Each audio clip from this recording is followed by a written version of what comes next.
Welcome to the Get Published podcast, sponsored by Brodie Consulting Group.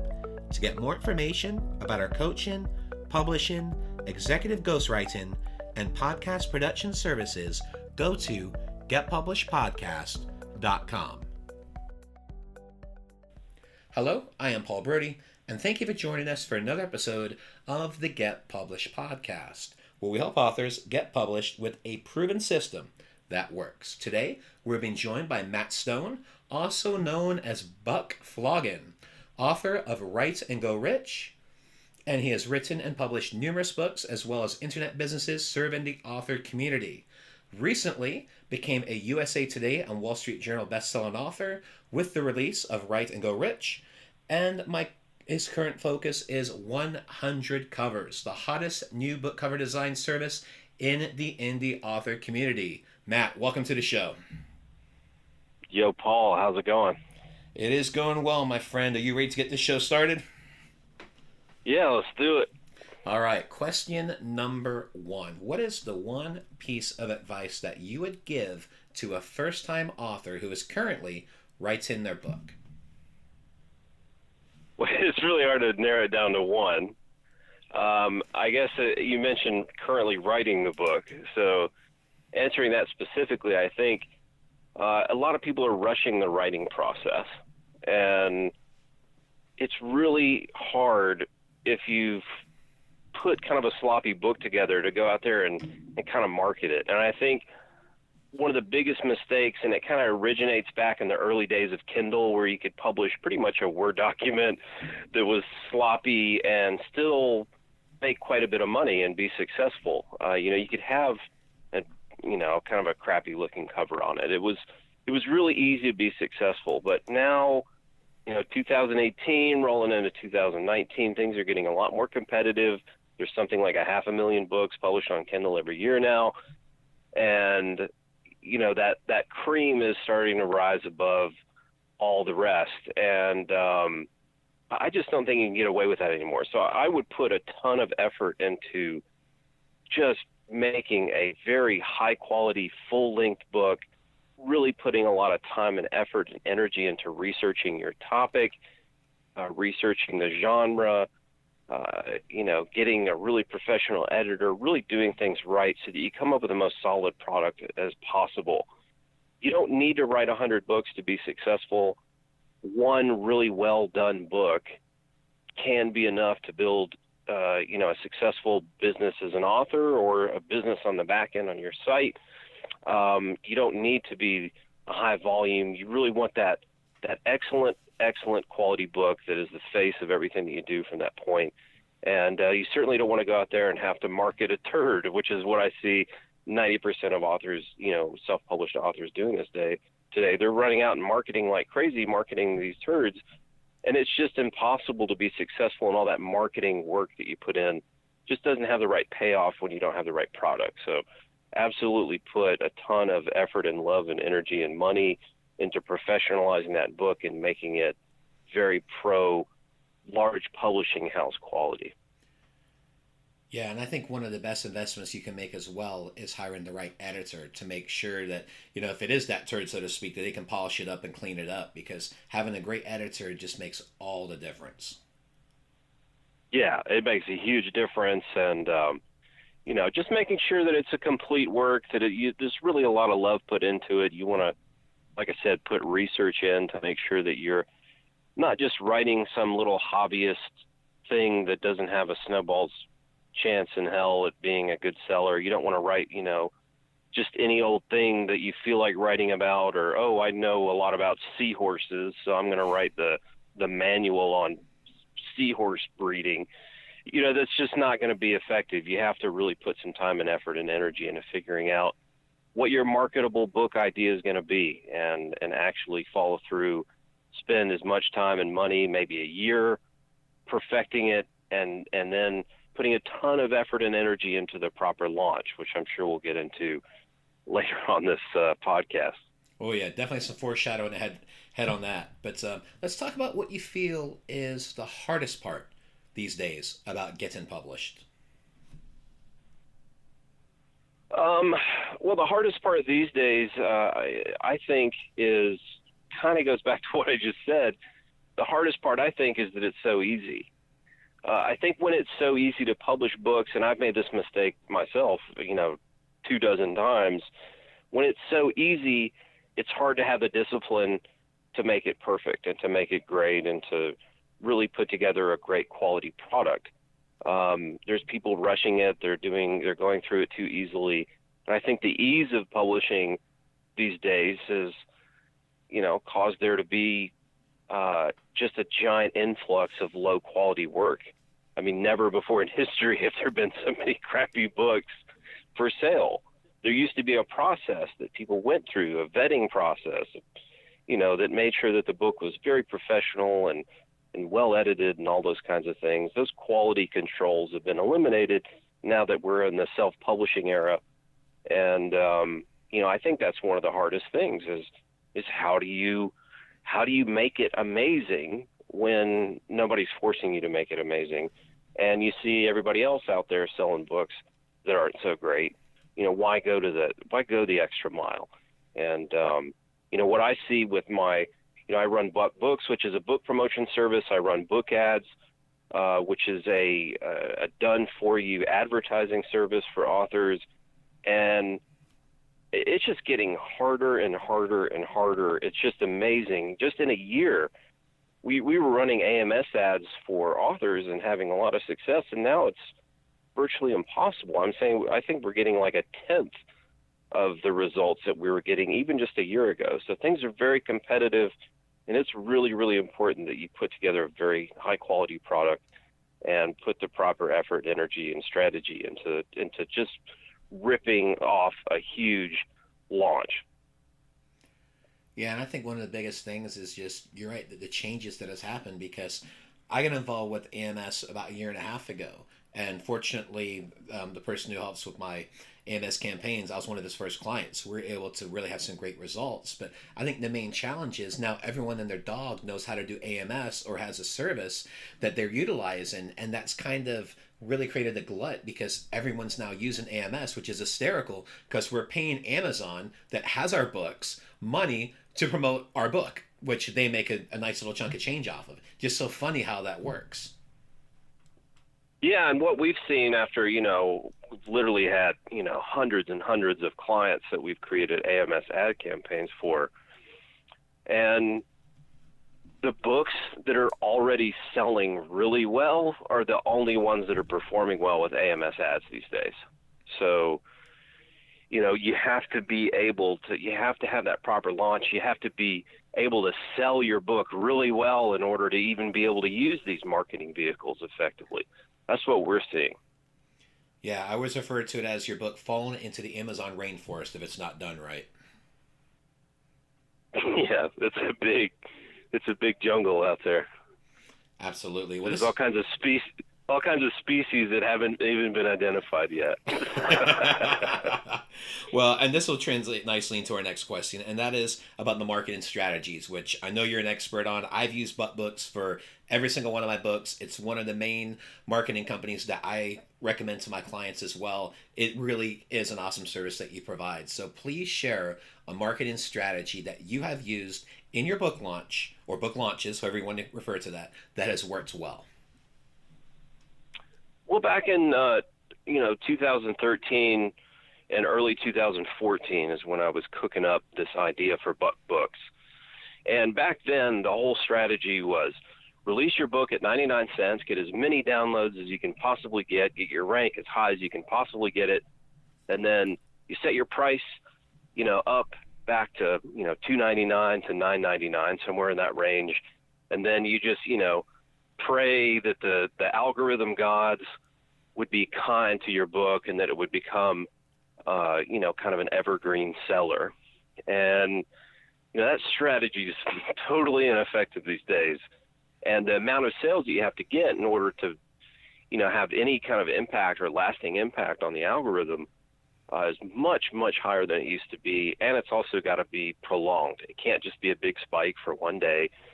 You really have to sell, dozens of copies daily for an extended period of time to even have a chance to convince the algorithm that your book is something that people like, and it's something that they should be putting in front of their customers over there. So any algorithm is basically just a popularity detector. So you have to do everything to convince it that your book is popular. So when it comes to launch strategies these days, the first thing you got to know is that, how many do you really need to sell? I think you got to sell 30, 40, 50 copies a day paid for a month to have any shot whatsoever of having like a genuine good selling book, something that's going to go on to make, tens of thousands of dollars, not just a few thousand and then die, which is 98% of books make anywhere from a few hundred to a few thousand, and then they pretty much are dead after that. So if you want a real good seller, you got to really put a lot into that first, 30 to 60 days, I would say, that the book is out. And, there's one marketing strategy that I've used for everything that I've done in book publishing and in the internet business and everything. And it's pretty much the only marketing strategy I rely on for everything. And it worked recently to get my co-authors and I onto the, number 68 on the USA Today bestseller list. And that's what I call OPP, which is other people promoting. Mm-hmm. So, I'm really down with OPP. And I think, especially for authors just starting out, they don't have any audience and they don't really have a whole lot going for them. They don't have an email list. They don't have some big social media following, or, they just haven't done all the work, to get, for years building up a proper audience. They've got to rely on the people who have already done that and built an audience. And I don't think there's any substitute for that. One reason I'm a big advocate of relying on other people and them actually promoting your book and recommending your book and saying, singing the high praises of what a great book it is and what a great author you are, is that when you send traffic over to Amazon that's people who are already interested in it, they've already been sold it, they're excited about it, they're very likely to buy it, your conversion rate that you get is going to be much higher, and the algorithm really likes that.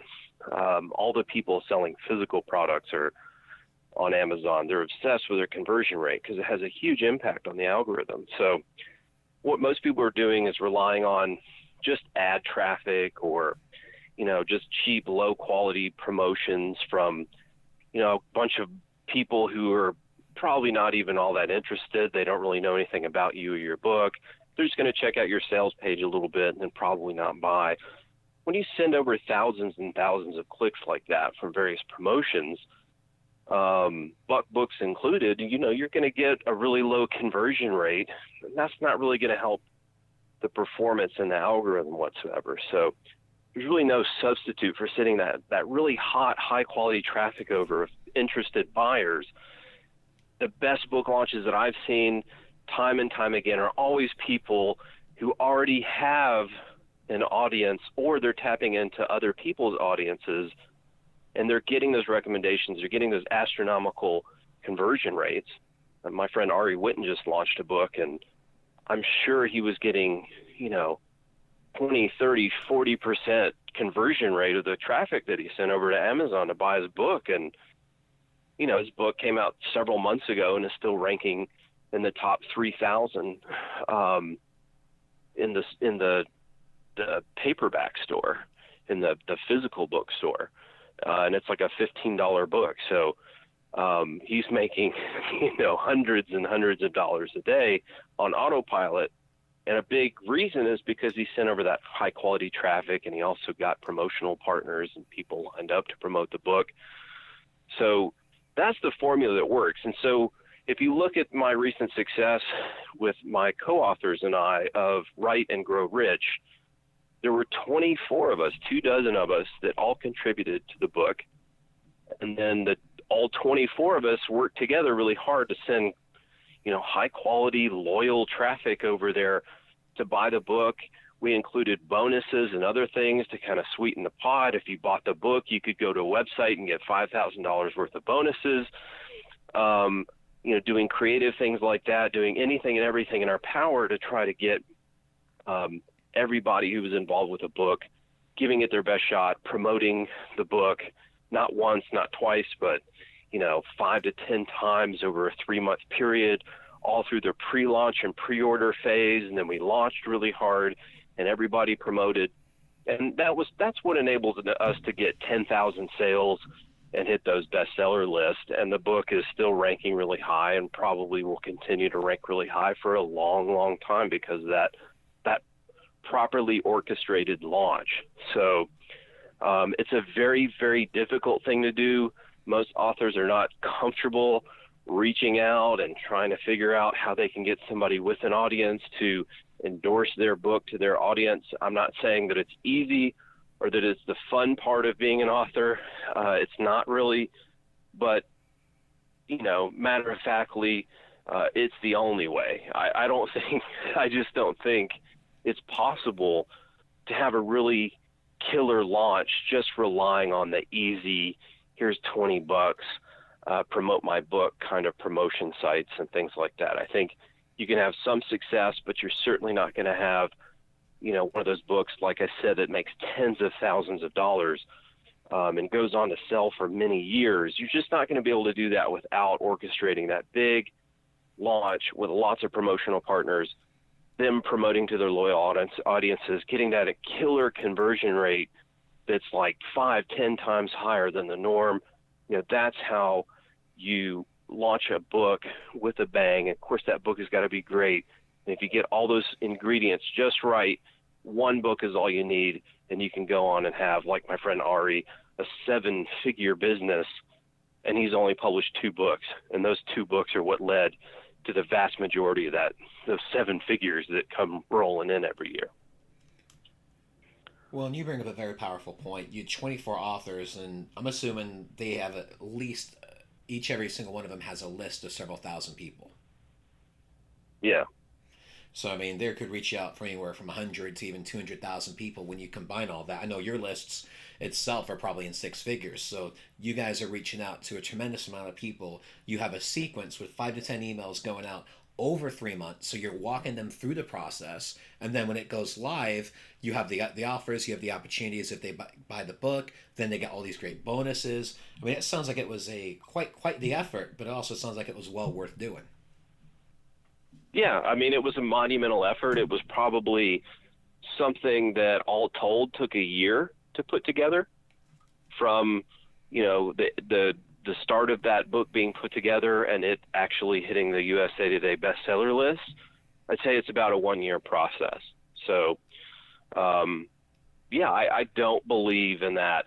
Just write a book, publish a new book every 2 weeks or a month or whatever. I don't think that strategy is nearly as effective. They used to say the best way to promote a book is to write another book. I just don't think you can just write, not have a very good marketing strategy or just try to rely on paid advertising like AMS ads or BookBub ads or Facebook ads or things like that. It pales in comparison to the results that people who are galvanizing others with an audience to promote their book for them when it launches. And, like I said, it's probably only 1 out of 100 or 1 out of 500 authors will actually be able to orchestrate a proper launch like that. But the ones that do are going to have a very amazing career as an author, from the success of their book. And it's going to last for many, many years. Yeah, and that's a great strategy. I also like doing the box sets too. I did one with Richard Hite earlier this year where it was like a self-help series. And that series, because we were all promoting it, I think there was like 6 of us. And then we were able to take that and utilize it for promotions and to send it out to our list. And that worked out really well. But I think this particular process that you used is a game changer because not only were you successful on Amazon, but you were successful with the Wall Street Journal and USA Today. I mean, that's a game changer. Yeah. You can call yourself a USA Today best-selling author and a Wall Street Journal best-selling author. Yeah, it was big, and again, the reason it was successful is, like you said, there's 24 people with an email list promoting it. Mm-hmm. the trick is, how do you entice 24 people to promote a book? Well, having those people included in the book really helps. But, we're always looking, and I'm always thinking of ways to, incentivize people and entice people to promote your book. And, one of the best ways is to have an actual sale on the, having something for sale on the back end of your website, so that when they do promote your book, they can actually get paid on the sale of a higher priced product. And their promotions can actually end up paying them, $1 or $2 per click, which is what most people who have a big email list expect anytime they're promoting something. So there's a lot of nuance, and it takes a lot of experience to understand the inner workings of all that. But, like anything else, if you really want to sell your book and you've written a great book that you are so passionate about and you believe in it and you want to make it work, you'll figure those things out, and you'll be compelled enough, if your book is great enough, to do what's necessary in order to make sure that thing gets read. And I'm telling you guys listening, that is the strategy that works. And, you got to get other people involved in promoting the launch of your book. Yeah, and I'll tell you, Matt, that's probably one of the biggest lessons that I've learned over the past few years, because I've had a lot of success with the launches, but the one thing that I don't feel that personally I utilize enough was building even more relationships with people like yourself and some of the other authors out there that have those huge platforms, and really collaborating when the next book comes out. And that's definitely an area of opportunity that I'm wanting to sort out for my next book launch coming up in a few weeks, is to build some more of those collaborative type relationships, because you're right, OPP, right? Other people promoting. Yeah, OPP is where it's at. And, and people aren't, most people are listening to this thinking, well, why the hell would somebody promote my book? Why would they just go out and say, oh, this book is so great? Well, you have to think about, you have to make sure your book is really cool and really good. Mm-hmm. It has to be a good fit with their audience. And then you have to figure out a way to incentivize them to promote it. And that can be, one of the things that I've been communicating with, some people who are in my inner circle who are author experts, really creating, like some bonuses that they can be a part of, because they want to be a part of it. They don't want to promote somebody else. They really want to just promote themselves. And if you can throw them and maybe include bonuses that go with your book and things like that, and get creative, a lot of times those people start to treat it like it's a big event, like it's almost like a summit type thing. Hopefully all of you guys have seen some kind of online summit, and how, 20, 30, 40 experts come together to do interviews. The reason those exist is because people who host those summits, they want 20 or 30 or 40 people with an audience to send them email subscribers. That's why people create these summits.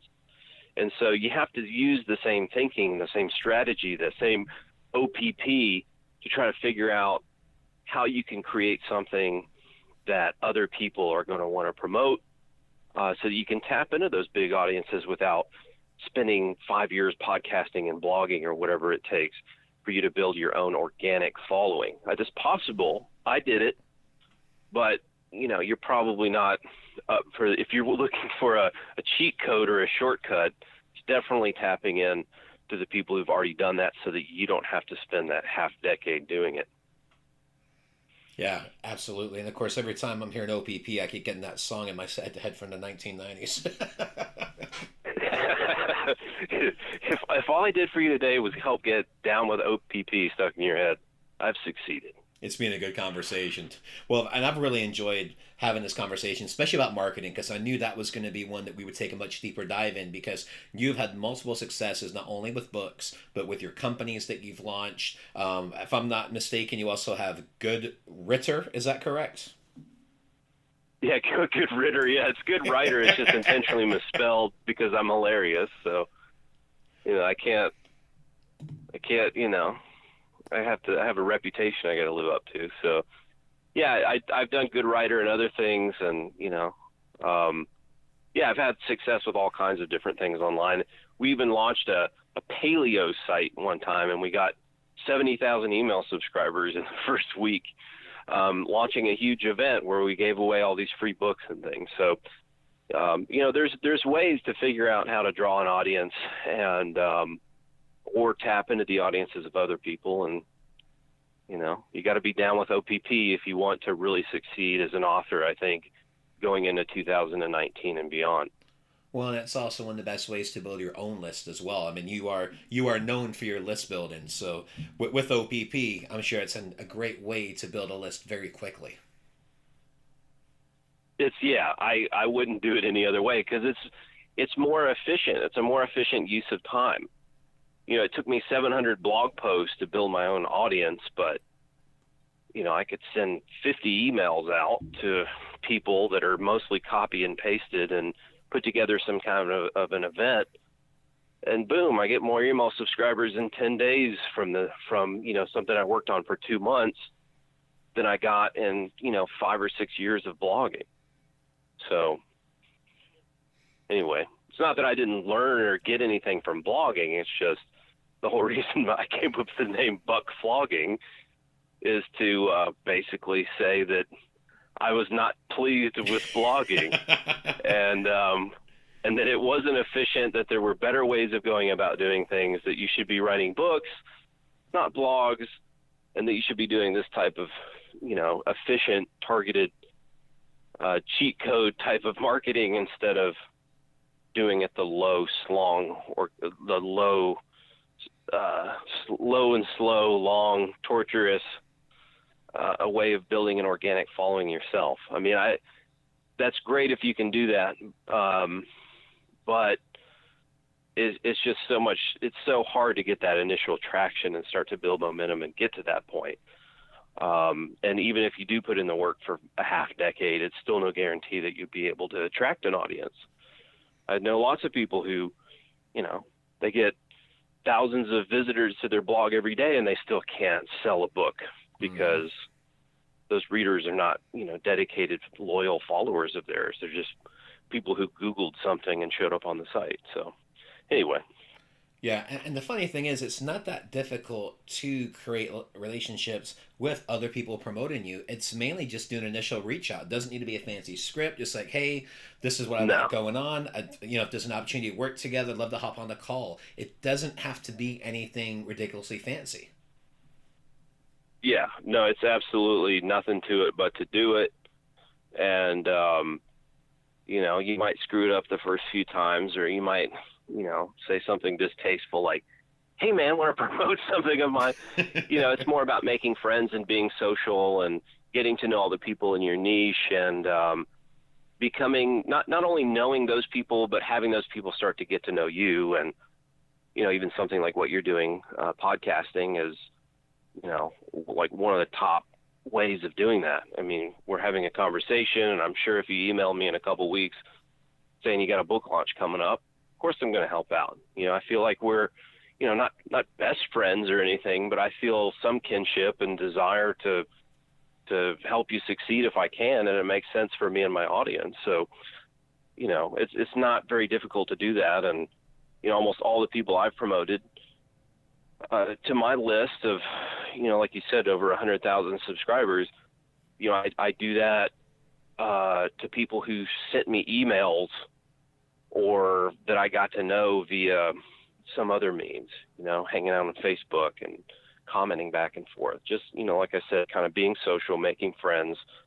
That's how you form those sort of strategic partnerships that can help you launch a book like a boss. So. Exactly. It's utilizing the platform. I always say that the book is the foundation of your platform, but the podcast is the next level up, because you're right. You're episode 182, Matt, and we started this show back in June, and it's just been such a great opportunity to build relationships, and not only local relationships, just all over the world. Being able to have people from Australia, New Zealand, and England, and Canada and the U.S. I mean, it's just such a great platform to really be able to build those relationships and take them to the next level. Yeah, absolutely. And I know a lot of people are listening saying, well, I want to learn how to become a writer, not a podcaster. I want to learn how to become a writer, not a marketer.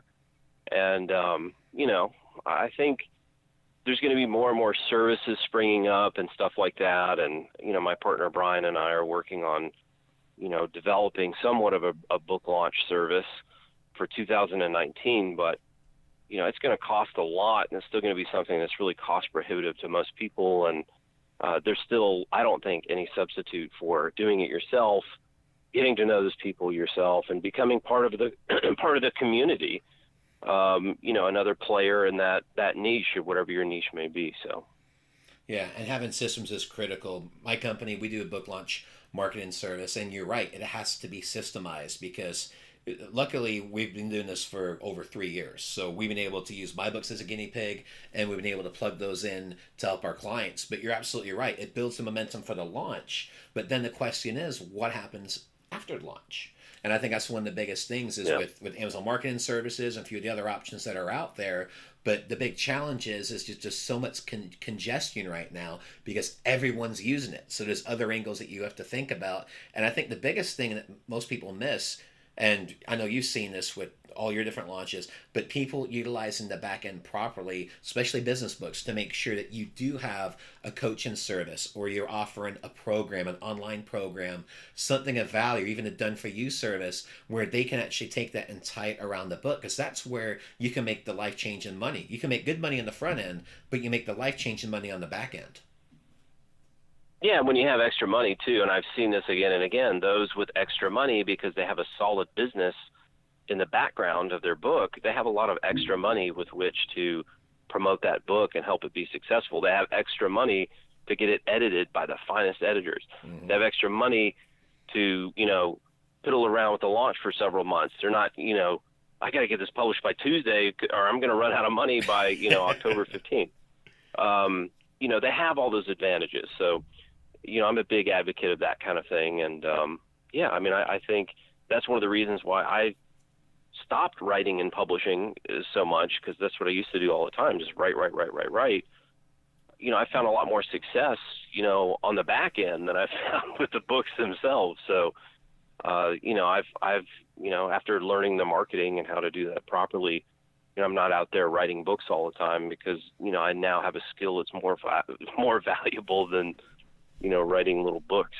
Well, so, I will give you a shout out. One of those little books that you wrote under the Buck Flogging name, and I believe you had another person as well, was your audiobook book on how to actually create audiobooks. And I can tell you 3 years ago, I bought that book and I was able to learn some of the basis from getting my audiobooks done thanks to that book that you created. So definitely a shout out to you on that.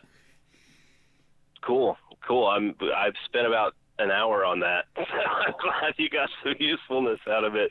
Well, we were using it primarily as a lead generator for, Archangel Inc., which is the publishing company at the time. And, we got some clients out of that, and that meant a lot more than that 35 cents we were getting every time that 99-cent book sold. So, well, it was funny. Before the call, we were talking about a book that we shall not name, but it was a book about podcasting that we were joking around about because I think I read it in a total 45 minutes, found multiple spelling errors, but yet this is probably the most successful podcasting book of all. And it's just amazing how that works. Yeah, definitely. Yeah. And, like I said, if you make the book really great, let me give...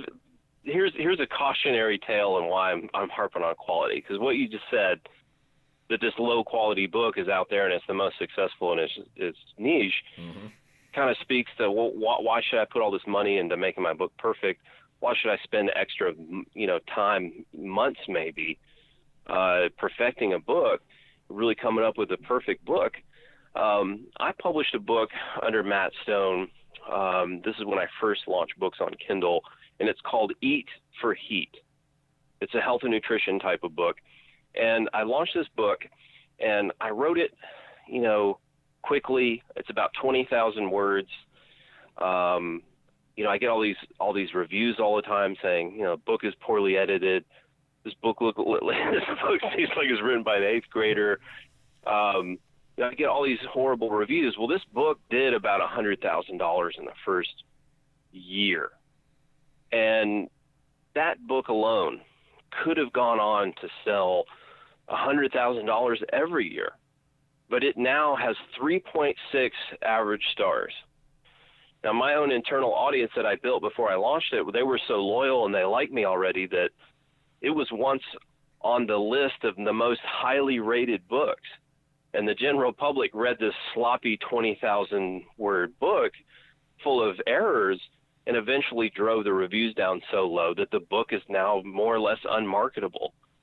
So I would give anything to go back in time, make the book full length, make it excellent, get it reviewed, like put all the love into making this book the best I could possibly make it, knowing that I had the formula for launching it right. And if I had just made the book good, I could have, stopped working completely. I could have just walked off into the sunset and lived off my book royalties for who knows how long. So that's just, something that I've had, a painful lesson that I've had to learn. But certainly somebody with a big audience, it's painful to hear that their book is full of mistakes and that it was poorly put together, because, man, if it was perfect, then that book could have been the next, What to Expect When You're Expecting, perennial bestseller that's going to be the bestseller in its category for decades. Books can be that if you get them right and you get the launch right. So work hard, ladies and gents. I agree with you. I mean, 14 books now I've done myself, and I've gotten pickier and pickier after every single book. So it's like I'm holding it to a much higher standard, especially having my own publishing company, like might as well. And I even have multiple editors go through the book just to make sure we catch every single thing, because there's nothing worse. I mean, one little mistake is okay, but when you find 5, 15, even 20 mistakes, that's a problem. So it's one of those things where if you have that issue, go back and fix it and make a second edition, because you really do have to have a high quality product. And I think that's one of the biggest game changers today, is having that great product, because it will stand the test of time. Absolutely. Books can be something that you can rely on for, decades of success if you get them right and you get the launch right. So yeah, definitely don't just quickly write, publish, repeat, as the old saying used to go back in 2014. Give these things some love, make it a masterpiece, and, have the cojones to do that really major launch, get other people involved, and, get it up to on the bestseller charts, the real ones, not Amazon #1 and seahorses, but a serious bestseller list like the USA Today or the Wall Street Journal, or even maybe the New York Times if you're lucky enough.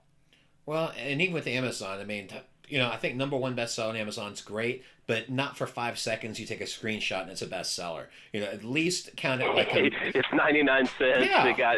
It had all its promotions that day. I took a quick screenshot, and so it's a bestseller, even though it's only going to make $400 lifetime. Yeah, exactly. There's a lot of people claiming bestseller status out there. Man. And I tell you, and that's probably one of my biggest pet peeves, Matt, because as a publisher myself, when we do our launch service, we don't gimmick it where you take a print screen, okay, you're #1. It needs to be #1. My expectation is just like a new movie comes out, or a CD or album, they call it these days, it's got to be at least a week. Don't gimmick it with a 1 hour #1, take a print screen of it and call yourself a best-selling author.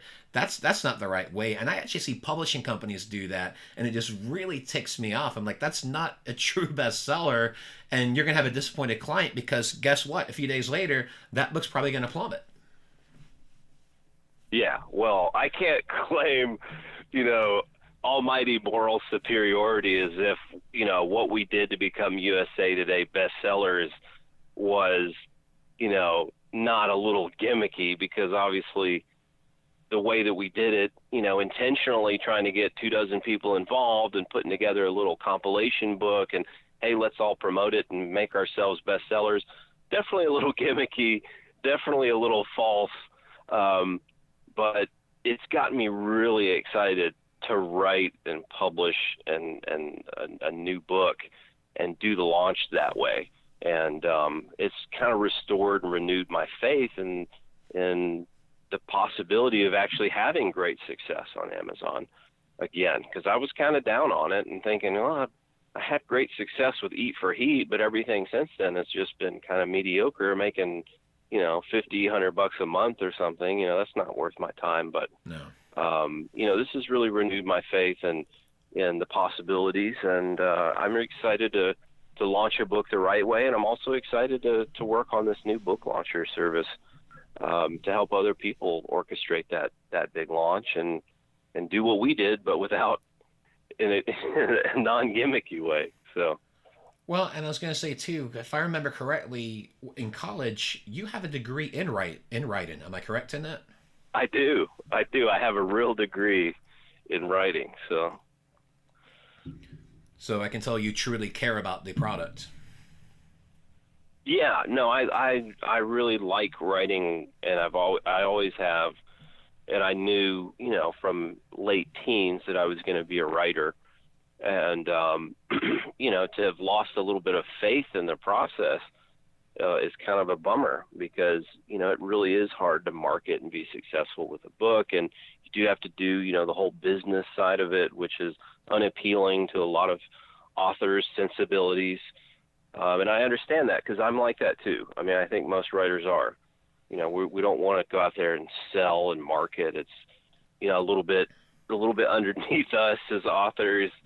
But you only have to build an audience once, and then once you have that audience, then you're good. Then you can launch a book to that audience, and those people will be the perfect fire starters for your book to go have tremendous success, because, like I said, you're going to get tons of sales in the early going, and you're going to have a really high conversion rate, and you're going to get tons and tons of 5-star reviews, because these people love you, and of course they're going to love your book. These are your raving fans. So, like I said, you only have to build that audience once, and then once you have that audience, you can go and be a successful author, and everything that you publish will turn to gold. So, I challenge all you guys out there, wishing that you could just write little words on your computer and publish those and be successful, to actually go through the process of putting together a big launch, getting partners involved, becoming social, getting to know people, build an audience, and do it the right way. Well, and it's funny too, because there are a lot of people, they just want to get their book out there. They don't want to have to promote it. And I think one of the biggest takeaways I've taken from starting this show in the 182 episodes that we've done is the fact that even people that are traditionally published, with the exception of Penguin and Random House and Wiley to an extent, all those other publishers, they still expect you to go out and do the actual marketing portion of the launch. And I think that's probably one of the biggest eye-openers, even going the traditional route, is that you are still expected to do the lion's share of the marketing. So if you are going to be an author, just realize that you're probably going to be a marketer as well. Well, I've traditionally published 2 books, and they're 2 of the worst sellers I ever had. So if you think that a publishing company has this magic wand that they can just wave over your book and that it's going to go out there and sell it, it really doesn't work that way. And how it really works is that they publish hundreds of books, and 1% of those do really well. And when they see one that's selling really well, they ditch the other 99% of the books that are in their catalog, and they focus on, hitting the jackpot with this one book that just seems to be a raging hot seller. And you're not going to get a whole lot of marketing help when there's the company has 200 other books that they've published, and 140 of them are selling better than yours. Yours is the last one that they want to focus their marketing efforts on. So it really is up to you, and you really have to go through the process of getting that book seen and read, and you have to become more. You have to be more than an author. But like I said, you don't have to be more than an author forever. You only have to build an audience once. So you put in that good year or two doing things, building an audience, then you've got all the marketing you need, and you can lean on that for a lifetime. Well, I was going to ask you too, you have a huge platform, and a lot of the time traditional publishers, they're looking for people that have those huge platforms. So I did want to ask you, how often are you approached by traditional publishers, because they're looking for people with those large platforms, and clearly you have that? Yeah, I haven't been approached by large platforms that often. I think now what I'm seeing is that they're of course, if somebody has a really huge platform and they have, kind of a celebrity status, to steal a Daniel Tosh term there, if they have celebrity status, the publishing company is going to be eager to pitch them a deal. But one of the things that I've seen is that now they're waiting for books to be successful, and then they step in and offer to provide a publishing deal, and they do buyouts and stuff like that. So the people who are having tremendous self-publishing success often get approached. And my friend got an $800 and something thousand publishing deal with a book that she wrote that's very successful. So that can happen. Well, I think we have set a new record for marketing segments. This episode is already by far our longest one, but it has been an awesome show. Yes. I think we've probably spent about 40 minutes on marketing, but I've loved it because you're the one person I've wanted to have on the show to really take a deep dive into the marketing because of your knowledge, how you've utilized OPP, and how you've utilized Write and Grow Rich, because it really is a great way to get your book done, especially with some of the challenges that are out there right now. Yeah, exactly. And, like I said, I have a marketing agency, an advertising agency for authors where we run AMS ads and BookBub ads. And I can tell you right now, even as somebody who is trying to sell our services of advertising your book, if you think that you can rely on that to sell your book, I can absolutely definitively tell you that you cannot just write and publish your book and then go out there and market it with little tools like AMS ads. It doesn't work. Yeah. You have to put together a proper launch. You have to have over 100 reviews, and they have to be amazing. You have to have that thing that just looks like this shiny, amazing object for people to buy, and only then is it good enough to then harness the powers of AMS ads and these other marketing tools. So, like I said, I think one of the biggest problems and the biggest challenges in the industry today is that it's so easy, and people think that the marketing can also be easy. It can't be easy. It's hard. And that's really the only thing that I'm seeing working today is putting together a big launch with lots of OPP. Now, are you ready for the hard question? Yeah, bring it. This is the hardest question of all, Matt, and that is, what is your favorite book, and what was the number one thing that you learned from it? All right, get ready for your non-typical answer, Paul. I don't want to give anyone the impression that I don't read a lot of books, because when I was researching health and nutrition, I became quite a scholar on the subject, and I read over 300 books, as well as, thousands of studies and, who knows how many blog posts. And I mean, I was just a man obsessed, and I was soaking up tons and tons and tons of information on it.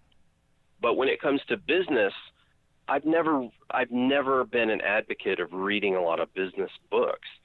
I think it's good to seek out knowledge that you want to gain, but I found that people should be more focused on whatever it is that they have this big, big compulsion to bring to the world. And then the business stuff you'll kind of figure that part out as you need to. So I don't have this one book that I like is my holy text for inspiration.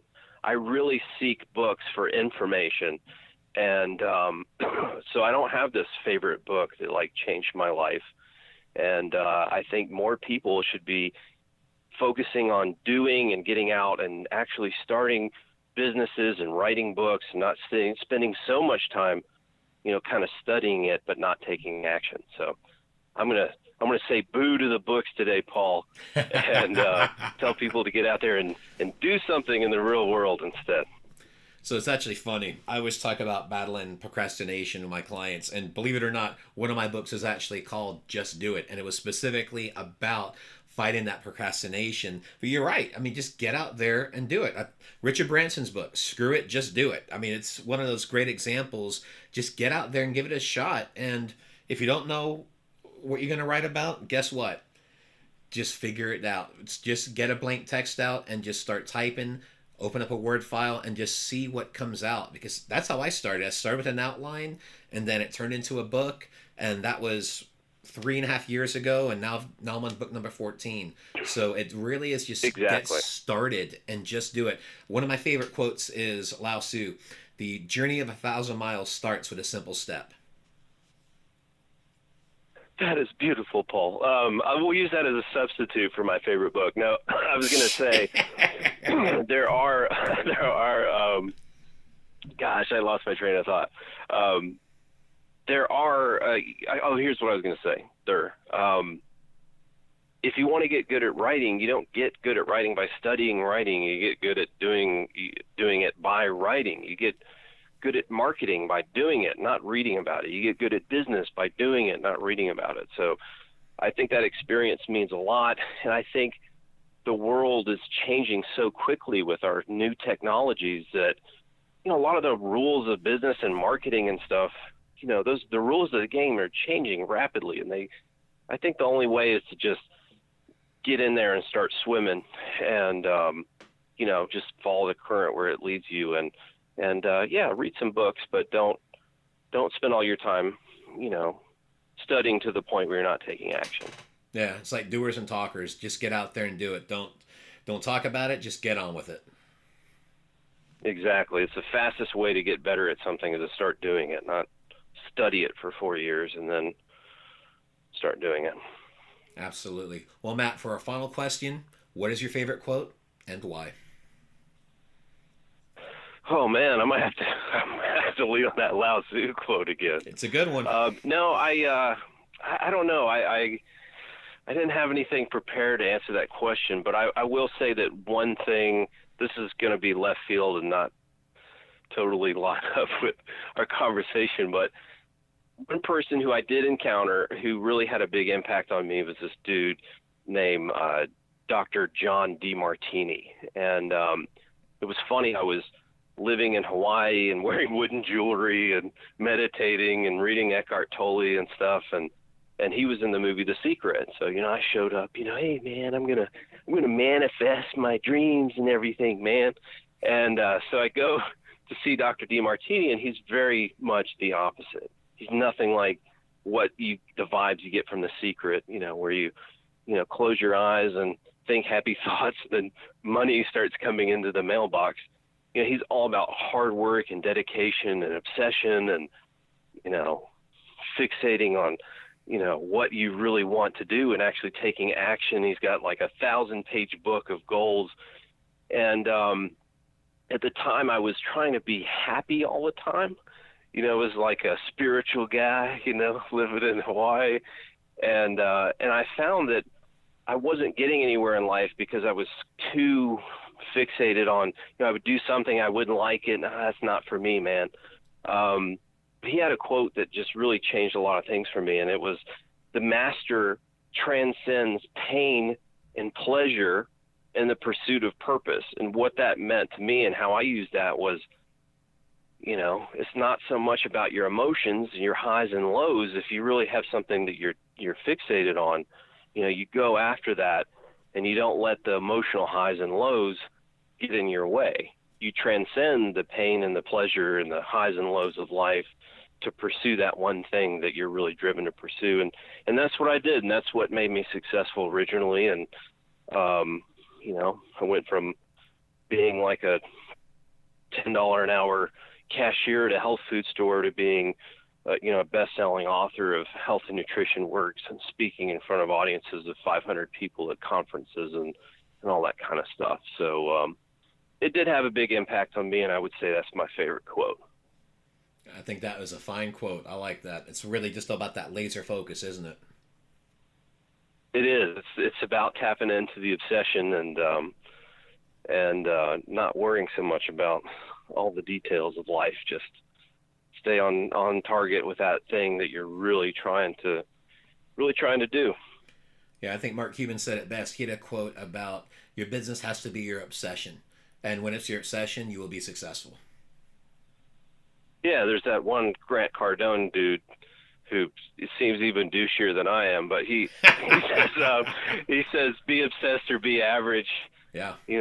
That's probably really true too. So anyway, Awesome. that's all I got for you, Paul. Sorry. No Lao Tzu, or I'm over that whole spiritual stuff, man. Not. Well, Matt, I got to tell you, man, not grooving on that anymore. It has been an absolute pleasure, and I want to thank you for being our guest on the show. Now, it is plug time, so what is the best way for people to find you online? My big thing that I've been really enjoying lately more than anything else, and it's cool because I'm not a graphic designer, but I became very, very interested in book covers many years ago. So I now have a book cover design firm, and that's my obsession. So I'll be hanging up the phone and going and seeing all the designs that are being submitted by my graphic designers and telling them, this really needs some work, or, hey, this is amazing. I'm sending it to the author right now for feedback. That's my thing, and I really like providing that at a low price, because people are charging, $1,000+ and, this author community is often a very downtrodden, down on their financial luck community. And to get a good quality book cover that is that awesome product that you can stand behind without paying $1,000 for it, that's why I'm trying to provide. So it's 100 covers, 100 is in $100. You can get a really great, bestseller quality ebook cover for just $100. So 100covers.com. So 100covers.com, is that right? That's it. All right, Matt. Well, I want to thank you once again for being on the show. This has been an awesome conversation, and I wish you all the best in your author journey ahead. Thanks, Paul. Thanks for having me. This was a lot of fun, and congrats on the podcast. Keep at it, man. Thanks again for joining us today. To learn more about how you can be featured in our brand new Get Published business book, go to getpublishedpodcast.com.